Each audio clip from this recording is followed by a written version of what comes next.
Anthony Ridley had seen storms tear down fences before, but never one like this, because this storm wasn't made of wood or wire. It was made of rules, arrogance, and a padlock he didn't own. And it all started one cold March morning when he stepped out onto the porch of his new ranch outside Abilene. Coffee mug in hand, only to freeze in shock as a gleaming perimeter fence stretched across his access road, sealing him in like a prisoner.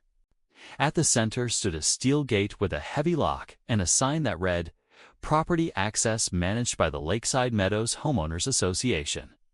And in that instant, Anthony realized he wasn't dealing with a neighborly oversight. He was dealing with a battle for control. Just 6 weeks earlier, Anthony had moved here, a 46-year-old rancher with calloused hands and an aching back, leaving behind Amarillo's traffic for his dream of peaceful mornings and steady ranch work.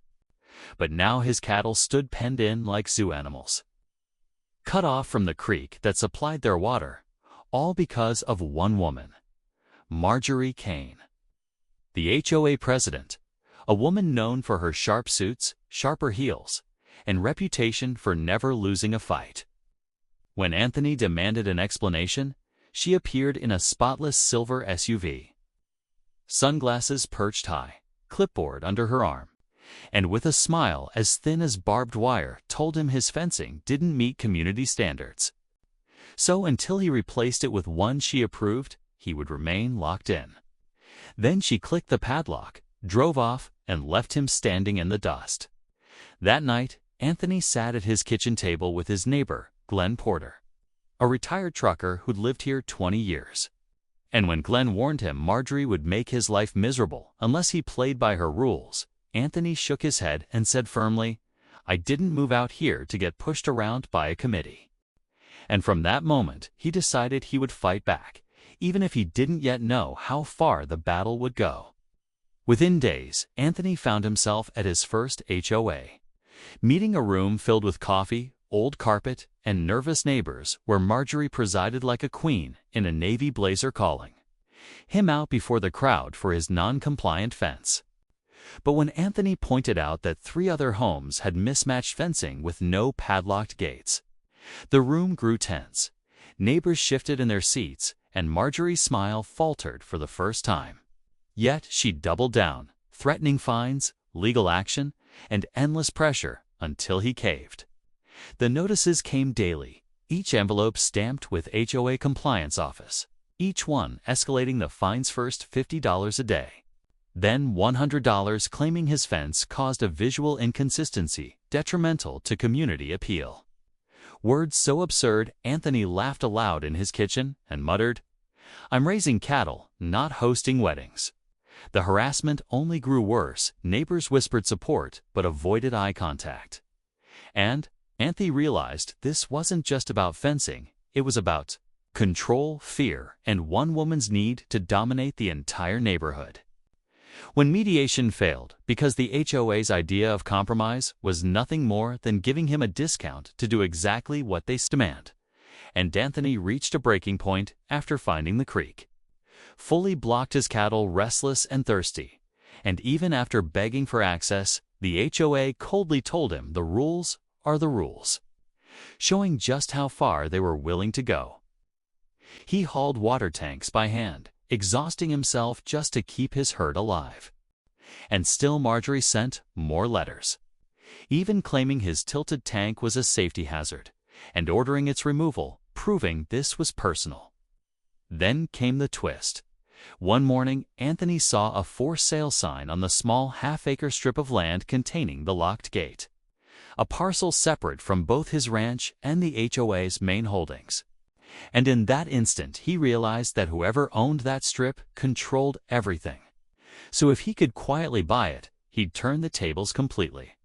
With help from his lawyer, Tom Beard, and an old friend, Brett Lawson, Anthony arranged for Brett's company to purchase the lot through an LLC, hiding his involvement so Marjorie wouldn't catch on, and for weeks he kept his routine, quiet feeding cattle, hauling water, keeping his face unreadable leaven, as inside he burned with anticipation of the day he'd de-hold the key. When the sale closed, Brett slid the keys across a desk with a grin and said, "They're yours." And Anthony drove straight to the lot, slid the key into the padlock, and with one sharp click swung the gate wide, letting his cattle reach the creek for the first time in weeks, feeling a surge of victory like he'd taken his life back. But Marjorie didn't stay silent. 2 days later, she arrived with board members and even sheriff deputies, demanding to know why he'd accessed HOA property without authorization, only to have the deputies confirm the deed proved Anthony owned it fair and square, leaving Marjorie fuming and neighbors whispering. Word spread quickly, dividing the community. Some quietly congratulated him. Others warned him the board would retaliate, and within days, Marjorie pushed for a new amendment giving the HOA sweeping power over any access road serving more than one property.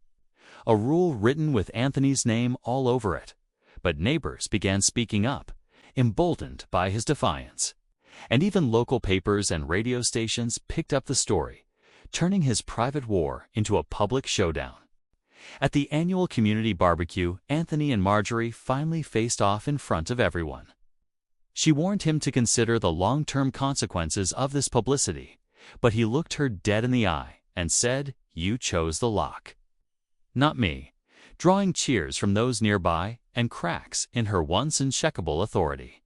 Desperate, Marjorie filed a lawsuit challenging his ownership, hoping legal jargon and court costs would break him, but Anthony stood firm. And when the judge ruled in his favor, declaring the purchase valid, the title clear, and ordering the HOA to pay his legal fees, it was more than just a personal win. It was a crack in the culture of fear that had ruled the community for years. Outside the courthouse, Anthony kept his words simple. This was never about a fence. It was about the principle that you don't let someone take what's yours just because they think they can. And back at his ranch, leaning on the gate he now owned, watching his cattle drink freely from the creek, he felt not just relief, but pride, knowing he had given his neighbors something greater than a legal precedent. He'd given them courage. The next HOA meetings were different. Board members spoke cautiously. Neighbors asked questions without fear, and the stranglehold Marjorie had built began to weaken. For Anthony, the lesson was clear. The moment you stop letting someone else write the rules for your life, you start living on your own terms. And if you've got your own locked gate, whatever it might be, don't assume you have to accept it. Fight for your ground, because the day you finally turn the key is the day you reclaim not just your freedom, but your future.